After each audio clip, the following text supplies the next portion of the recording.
So here's a vintage 1985 PEAVEY Butcher. It's a 120 watt amplifier, and this is a fast overview of the restoration. If you remove the power board, which is very easy to do, 4 screws on the corners, disconnect all the connectors, it pulls right out. You can get it on your workbench and desolder the components you need to. Now what I've done to this one, you see the 4 large 100 microfarad 350 volt F&T caps to replace the original, which I think were IC Illinois brand. I needed to replace that 400 ohm 10 watt resistor because the last one went through some trauma, and you want to make sure that's still elevated off the board, as the heat can cause thermal damage. Then you have your 1000 microfarad 50 volt cap there. I went over the top with the expensive spray one, but that's not necessary. And then the 220 microfarad 80 volt caps, I went with Nichicon Gold, and you can see they're not axial. That will save you some money, and it's totally fine to do this way, especially if you use some E6000 epoxy to keep them adhesive to the board there.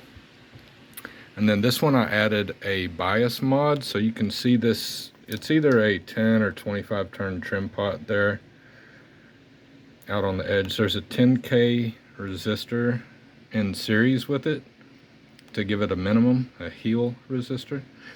And you can't see it, but the way I have it soldered under the board, it's extremely stable. And then once you have the, again, E6000 is what I use on there, that is mechanically very strong, and it does not move, and it should not come loose ever unless you want it to.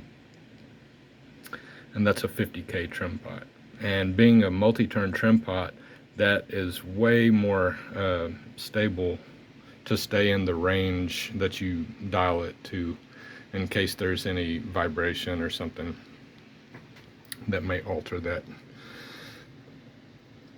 Now this one, I did drill out the board a little way, and I needed to replace the rectifier diodes, so I went with the larger value ones there. And because the legs are bigger, it needed to be drilled out. Okay, and then on the preamp board, you can't see it, but underneath there are some large 22 microfarad caps. There's 4 of them, and so you need to remove this board and replace those. It's those large gaps there is where those are. And this cap I actually did put up top just because it doesn't hurt anything. It's totally fine.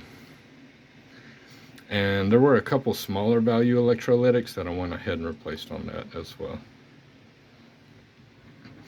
And then you up the screen grid resistors to 470 ohm there.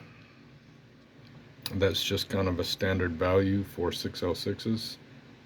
That's a lot nicer for the tubes there. I need to trim this. But yeah, and then after that, I just biased it up. I built my own bias probes. I have a quad of those so I can see all 4 at once, which is very, very nice.